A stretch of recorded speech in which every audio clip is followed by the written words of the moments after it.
வணக்கம். இந்த நியூஸ் 18 தமிழ்நாடு செய்திகளை தொகுத்து வழங்குவதற்காக நான் பாலவேல் சக்கரவர்த்தி. செய்திகளை விரிவாக பார்ப்பதற்கு முன்னர் முதலில் தலைப்புச் செய்திகளை பார்க்கலாம். கேரளாவின் வயநாட்டில் 3 இடங்களில் கடுமையான நிலச்சரிவு.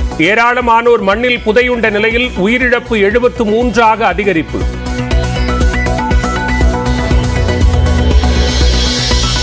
வயநாட்டின் சூரல் மலையில் நிலச்சரிவின் கொடூரத்தை விவரிக்கும் கழுகு பார்வை காட்சி. சுவடே தெரியாமல் புதையுண்ட வீடுகள்.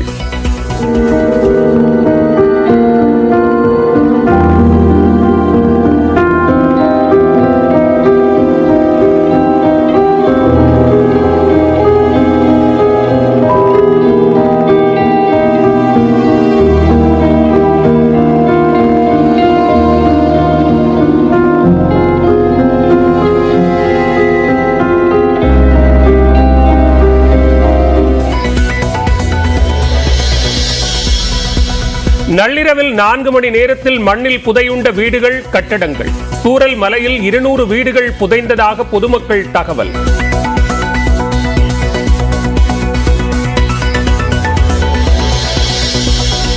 முண்டக்கை பகுதியில் நிலச்சரிவால் சேற்றில் புதைந்தவர். எழுந்து நடக்க கூட முடியாமல் தவித்த பதற வைக்கும் வீடியோ.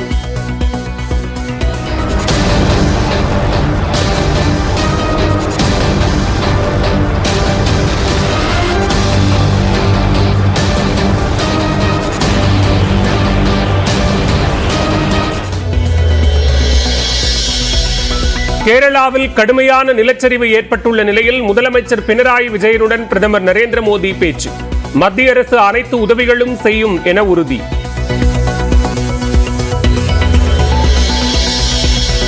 நிலச்சரிவால் பாதிக்கப்பட்ட கேரளாவிற்கு 5 கோடி ரூபாய் நிவாரணம் அறிவித்த முதலமைச்சர் மு.க.ஸ்டாலின். மீட்பு நிவாரண பணிகளில் கேரளாவுக்கு உதவ மூத்த IAS அதிகாரிகளும் அனுப்பி வைப்பு.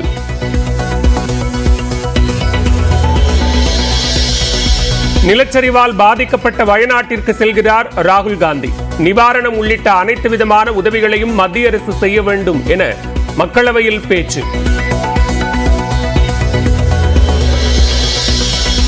கேரள நிலச்சரிவில் சிக்கி உயிரிழந்தவர்களின் குடும்பங்களுக்கு தமிழக வெற்றிக் கழக தலைவர் விஜய் இரங்கல். போர்க்கால அடிப்படையில் மீட்பு பணிகளை மேற்கொள்ள மாநில தலைவர் கமல்ஹாசன், நாம் தமிழர் கட்சி ஒருங்கிணைப்பாளர் சீமான் வலியுறுத்தல்.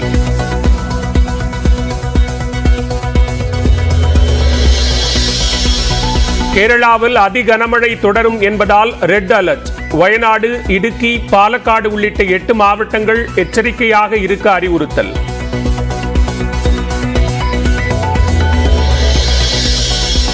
பாரிஸ் ஒலிம்பிக்கில் 2வது பதக்கத்தை கைப்பற்றியது இந்தியா. 10 மீட்டர் ஏர் பிஸ்டல் பிரிவில் வெண்கலம் வென்று மனு பாக்கர், சரப்ஜோத் இணை அசத்தல்.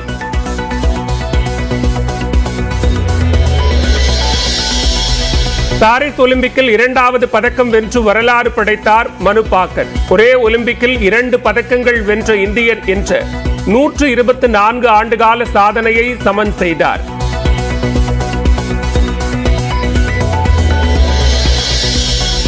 சென்னையில் போதைப் பொருள் கடத்தல் வழக்கில் கைதான திமுக நிர்வாகி சையது இப்ராஹிம் கட்சியிலிருந்து நீக்கம். கட்சி பொதுச் செயலாளர் துரைமுருகன் நடவடிக்கை.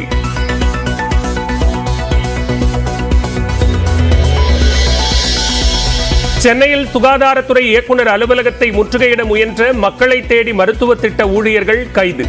ஊதிய உயர்வு உள்ளிட்ட கோரிக்கைகளை வலியுறுத்தி போராட்டம்.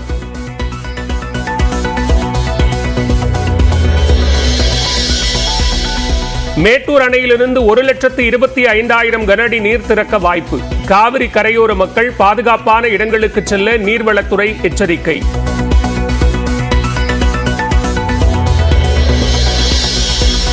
மேட்டூர் அணையிலிருந்து கிழக்கு மற்றும் மேற்கு கால்வாய்களில் இன்று முதல் பாசனத்துக்கு தண்ணீர் திறக்க முதலமைச்சர் மு.க.ஸ்டாலின் உத்தரவு. டிசம்பர் 13ஆம் தேதி வரை 137 நாட்களுக்கு திறக்கப்படும் தண்ணீரால் 45,000 ஏக்கர் நிலங்கள் பாசன வசதி பெறும்.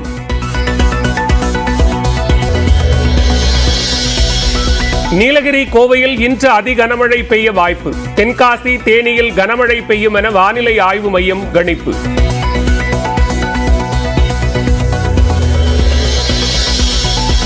கோவை மாவட்டம் வால்பாறை மற்றும் பொள்ளாச்சியில் ஏற்பட்ட மண் சரிவில் சிக்கி 3 பேர் உயிரிழப்பு.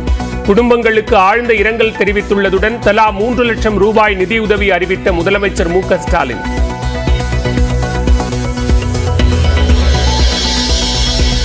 கடலூர் அருகே வடலூரில் பயிற்சியின் போது ஈட்டி பாய்ந்ததில் மூளைச்சாவு அடைந்த 10ஆம் வகுப்பு மாணவன் உயிரிழப்பு. போதிய பாதுகாப்பு இல்லாமல் பயிற்சி அளித்தது தொடர்பாக பள்ளி தாளாளர் மற்றும் ஆசிரியர்களிடம் போலீசார் விசாரணை.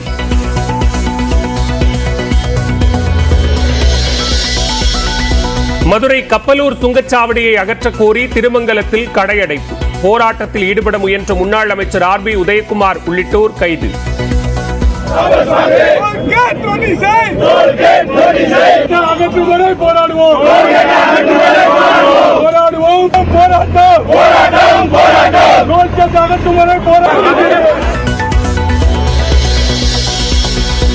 சண்டக்கோழி 2 படத்துக்கு ஜிஎஸ்டி நிலுவைத் தொகையை செலுத்த கோரிய விவகாரம். நடிகர் விஷால், லைகா இடையே சமரசம் ஏற்பட்டதால் வழக்கை முடித்து வைத்தது சென்னை உயர்நீதிமன்றம்.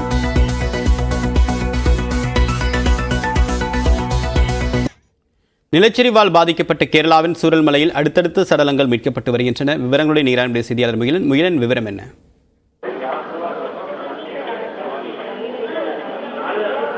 முகிலன் விவரம் என்ன? தேவா, தற்போது இந்த மீட்பு பணிகளானது தற்போது முழு வீச்சில் தொடங்கி நடைபெற்று வருகிறது. தற்போது இந்த சூரமலையில் நடந்து கொண்டிருக்கக்கூடிய அந்த மீட்பு பணிகளை நம்மால் காட்சியில் பார்க்க முடியும். முதலில் இந்த கழுகு பார்வையில் அந்த பாதிப்பின் நிலவரம் என்ன என்பதை நம்மால் இந்த காட்சியில் இருந்து பார்த்து புரிந்து கொள்ள முடிகிறது. இது தவிர ராணுவம் மற்றும் அந்த தேசிய மீட்பு பேரிடர் மீட்பு குழுவினரும் அந்த பணியில் தற்போது ஈடுபட்டு வருகின்றனர். அதாவது திரும்புகின்ற அனைத்து இடங்களிலும் தற்போது அங்கு அந்த உடல்கள் கிடைக்கக்கூடிய ஒரு காட்சியை தான் நாம் பார்த்து வருகிறோம். இந்த சூரமலை என்று சொல்லும் பகுதி, அந்த பகுதியில் முட்டிற்கு மேலாக சேரும் அந்த மழை நீரும் நிற்கக்கூடிய அந்த காட்சிகள் தான் தற்போது நாம் பார்த்து வருகிறோம். வீடுகள் முற்றிலுமாக மூழ்கி இருக்கக்கூடிய அந்த காட்சிகளையும் நம்மால் பார்க்க முடிகிறது. அதாவது அந்த பகுதியில் இருக்கக்கூடிய அனைத்து வீடுகளிலும் மீதும் தற்போது அந்த மண் ஆனது சரிந்திருப்பதை நம்மால் அந்த காட்சிகளில் பார்க்க முடிகிறது. அதே போல அங்க இருக்கக்கூடிய அந்த வாகனங்கள் முற்றிலுமாக தூக்கி வீசப்பட்டிருக்கக்கூடிய, அதாவது அந்த வீடுகளின் மேலே அந்த வாகனங்கள் இருக்கக்கூடிய காட்சிகளையும் நம்மால் பார்க்க முடிகிறது. அதாவது எங்கு தோன்றினாலும், எங்கு அந்த மீட்பு பணியில் ஈடுபட்டாலும் அங்கு உடல்கள் கிடைக்கக்கூடிய ஒரு சோகமான நிகழ்வை தான் நாம் பார்த்து கொண்டிருக்கிறோம். அந்த உயிரிழப்புகளும் தற்போது 73 தாண்டியுள்ளது. இந்த மீட்பு பணிகள் தற்போது தீவிரமடைய ஆரம்பித்திருப்பதால் இந்த எண்ணிக்கை, அதாவது இந்த உயிரிழந்தோரின் எண்ணிக்கை இன்னும் பல மடங்கு உயரும் என்று அஞ்சப்படுகிறது. இது தொடர்பாக கேரள முதல்வர் பினராயி விஜயன் 5 மணிக்கு செய்தியாளரை சந்திக்கவிருக்கிறார். அவர்கள் இந்த விபத்து தொடர்பான அந்த அதிகாரப்பூர்வமான தகவலையும் தெரிவிப்பார். தேவா, தகவலுக்கு நன்றி முகிலன்.